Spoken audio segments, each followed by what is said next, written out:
Hi there, I'm Nancy Nash with Starfish Strength. As you may know, I'm a personal trainer and a behavior change specialist. I talk to clients about all aspects of wellness, trying to help them live their best lives. The thing that I really want to talk about today is my reproductive journey. I've had a number of women talk to me about their reproductive health, and I've noticed that a lot of women feel like what they're experiencing is weird or invalid in some way. And the biggest reason I wanted to share this so publicly is that I know that I'm not alone, and I want to make sure that you know whatever you're going through in your reproductive health, you're not alone. And if you're curious about infertility and the current options available, this video might be helpful to you in that regard as well.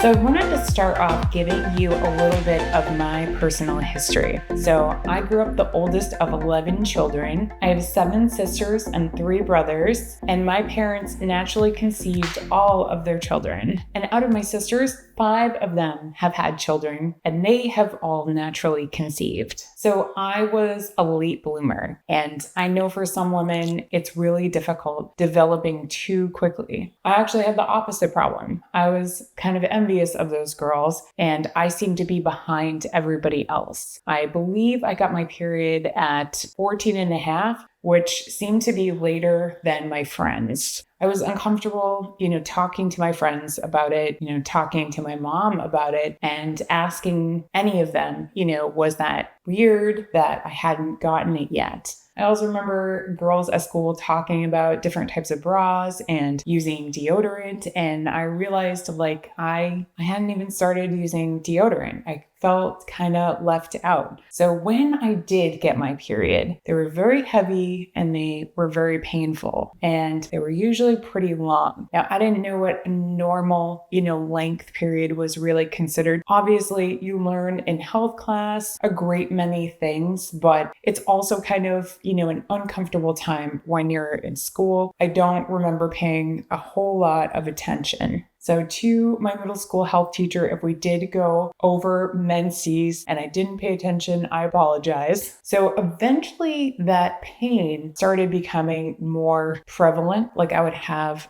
these really strong bouts of pain. And I remember being in high school in math class one afternoon and literally gripping the desk. In high school, I was talking with a couple of friends about their cycle, and I wasn't totally alone. I had a very good friend that did miss some days of school because she felt so unwell. I think that gave me a little bit of validation that, maybe there's more going on here than should be. Maybe there's something I can do about it to feel better. So I told my mom, that I was having really painful periods. So my mom took me to a gynecologist, and she discovered some fluid in one of my fallopian tubes. And her conclusion was that I was having intercourse. I was not. So she actually asked my mom to leave the room and questioned me very thoroughly, kind of insistently, making sure that I was not sexually active and trying to hide it. I'm not totally sure I understand what her motives were. It definitely wasn't the best approach for me. I got back into the car with my mom in tears and told her what happened. Fortunately, she brought me to a different OBGYN who did discover that I was getting ovarian cysts on a fairly regular basis. So at that time, they said, your reproductive system looks pretty healthy, but I would advise that we put you on birth control just as a preventative measure. You won't be in as much pain. Your cycle will get a little bit more regular. It will come at a normal time each month, be a set number of days, and then, you won't have explosions in the middle of math class. Well, they didn't say that last part, but that was definitely a plus for me. So I went on orthotricycline, and I was on that birth control for years and years and years. I did come off of it at a couple points, and when I came off of it, I would get that heavy flow, sometimes multiple periods a month. It was very unpleasant And so it was clear to me that it was well worth being on birth control. When I didn't have health insurance in my early 20s, Planned Parenthood very nicely helped me pay for my birth control based on my income, which was super helpful to me and gave me other female care. So I just want to give them a shout out because I'm very thankful that they helped me through that period of a couple years where I did not have health insurance. One of the other observations I made as, I was living with roommates after living with sisters is that my reproductive system always seemed to be more of a follower than a leader. Now, I know that it is possible for women that live together to get their cycle at the same time. What seemed to happen to me was that I might sync up with my roommates, but then if I went home and visited my sisters and stayed with my family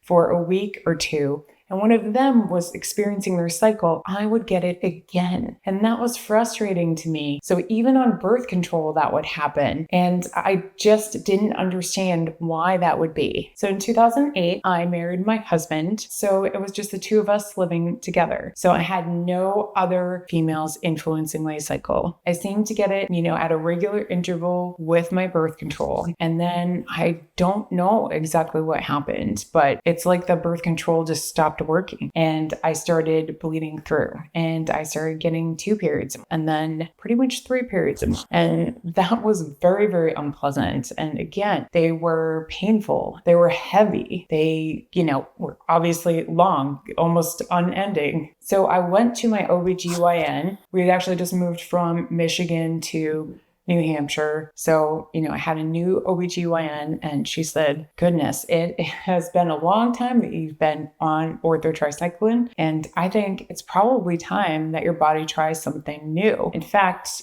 we don't usually see that the same birth control works for women for decades. So my OBGYN had me try a different birth control. It didn't seem to have an effect. So, after a couple months, I tried a different birth control and we did find a birth control that stopped me bleeding entirely. I was no longer getting a period. And after a couple months, I was sort of concerned. And so I talked to her about it. I don't know if you remember this, but Yaz was popular for a little while. And their commercial was something like, there's no medical reason for you to get a period. And so she gave me a version of that speech. I don't think currently I agree with that based on what I have learned. But at the time, I was pretty content with that answer. I was like, okay, you're saying there's nothing wrong with my body and I'm just not going to get a period right now while I'm on birth control. Great. Because I've been getting them all the time. So that was really, really pleasant, obviously, right? I would still, get some of the symptoms, like you would get a little bit of tenderness in your breasts, crave chocolate, a little more emotional, a little bit of the PMS symptoms, but just so mild compared to what I had experienced. So I was like that for a few years. Then we moved again. And when we moved, we decided, let's try to get pregnant. So I came off my birth control and I know that it can take a couple months for your body to resync. So I wasn't too concerned that I wasn't getting my period back right away. But then I wasn't getting it after 6 months. I wasn't getting it after a year. I went to a new OBGYN. He was amazing. He was retiring at the time. And he told me that my ovaries looked very healthy. There were no signs of ovarian cysts coming back. So there's no reason to just jump back on birth control. He wasn't quite sure why I wasn't getting a cycle, but, tested my hormones, said everything looked pretty good. I'd always kind of known that my body was sort of weird, if you will,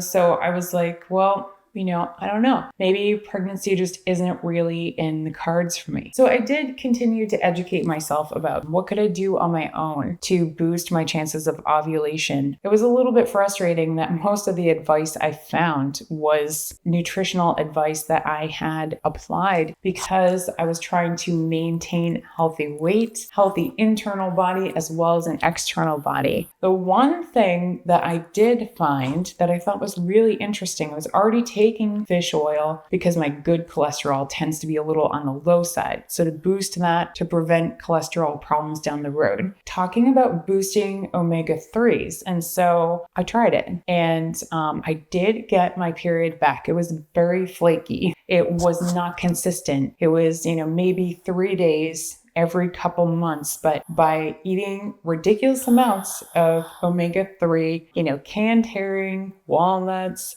flaxseed, in addition to taking fish oil supplements, I was able to temporarily kind of get my period back. So that sort of excited me. And so I went to see my OBGYN at the time, and I told her, my husband and I were like, well, maybe we could try getting pregnant now. She again did some testing, looked at my hormone levels, said they're on the low side, but they're not abnormal. Your body's not trying to go through menopause or anything. She suggested that I actually get an MRI done of my pituitary gland because she said, I think that there is some sort of miscommunication in your endocrine system. And that had never occurred to me before. And she said, this is only a slight possibility, but it is possible that you could have a growth or a tumor on the pituitary, and then that gland is not sending the signal to the ovaries. So I thought that was really interesting. I was a little terrified that I might discover a tumor,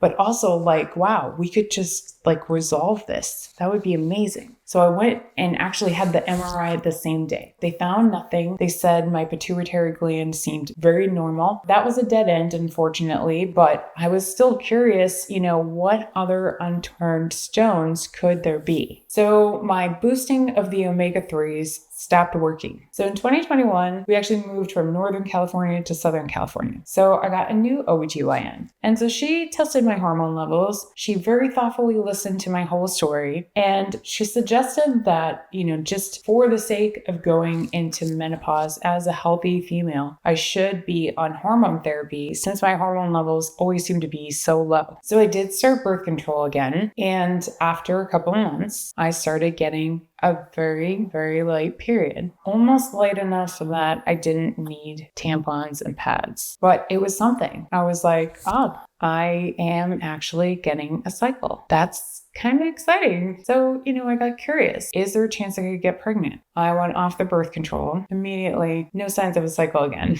So I talked to my OBGYN about it, and she said, and I'd heard this before, really the only way you're going to do further testing from here is to go to a reproductive endocrinologist. So we thought about doing this before. There were quite a few barriers, and we just didn't pursue it. So I was like, let's do it. So I made myself an appointment. I found out that the only reproductive endocrinology clinic was almost an hour and a half from my house. So kind of, commitment to make an appointment. Spoiler alert, lots of appointments. And she said, before you do that, why don't we just get you a pelvic ultrasound and just check and make sure everything really does still look normal, look the way, we think it's supposed to look. When we did that pelvic ultrasound, she found a polyp. So it wasn't, particularly large. She wasn't super worried about it, but she did suggest that I have it removed before I go see the reproductive endocrinologist because they would benefit from me just kind of being cleaned out and ready to, that uterus is ready to go, if you will. I had a DNC procedure on October 30th, 2024, and I actually chose to be awake for that procedure. And I'm saying that because, you do actually have that choice. My resting heart rate and blood pressure is pretty low. If I don't have to give my body those drugs, it's probably a little bit better for it. And the side effect was that it was such a fascinating procedure for someone that enjoys knowing more about the human body and how it functions. So she kind of shared what she was doing throughout the entire procedure. If this is too much information, feel free to, skip ahead. But I describe it as a combination of dental work and a haircut, if you will, because they really are, trimming out lining. But the thing that they use feels a lot more like the spinning buff thing that you get at the dentist, to really buff your teeth, and you could feel the vibrations in your body. What I think is interesting is that she did discover that I had a lot of built up lining because my body, really hadn't been menstruating fully, it really wasn't cleaning out all of that lining. So she cleaned that out in addition to taking out the polyp. It was benign, nothing was cancerous. It did take my body a little while to recover from that procedure. I kind of had some muscle spasms from it. The Kegel muscles, the lower abs, the inner thighs, they just felt very fatigued in a way. So I just, modified my workouts to recover from it. For me, it was a pretty straightforward healing. So I just wanted to describe that a little bit for anyone, thinking about going through a DNC. And just to be clear, I didn't actually feel anything, no pain during the procedure. They actually give you an injection, a painkiller into one of your butt cheeks before they do anything else. And then they have you lay on the table and they hold you open with the speculum throughout the procedure. That part lasts maybe like 30 minutes, but they make sure that you're very numb beforehand. So they actually do shots inside the vagina. And the other fascinating thing for me is that they give you epinephrine, which is supposed to help your blood vessels dilate and make this just a little bit easier for them. And initially, I felt like kind of this crazy headache, almost that feeling you get a little bit before you pass out, but not like the blackened, I'm going to pass out, just an intense feeling in my head. And then I felt like Superwoman. I told my OBGYN, I said, I'm not going anywhere, but I just want you to know right now, I feel like I could go run a marathon. And she's like, that is so interesting. When I had my DNC, I was also awake and I did not think that epinephrine felt good to me. It made me feel very weird. So for me, it was the opposite, but I'm just telling you that, in case this is something that you have to go through, that it could go either way for you. The result was that I felt amazing the rest of the day, even though you're basically like just really, really bleeding for several days. All right, so enough about that. I'm all cleaned out. I'm ready to go. So I got myself an appointment with the reproductive endocrinologist. So first, I had a video appointment with her, which was excellent because I didn't have to drive that hour and a half to see her. So I told her that my first goal was to go into menopause in a healthy way. And that in that process, if it made sense, I was very willing to try to have a child. She kind of said this is like an all-in situation. If you're going to try this, you're going to try this. We have pills, but what works better are these injections. So I was like, all right, let's give it a try. I'll come in for the exam. So I went in and she tested absolutely everything. So again, she found that my hormone levels all were low.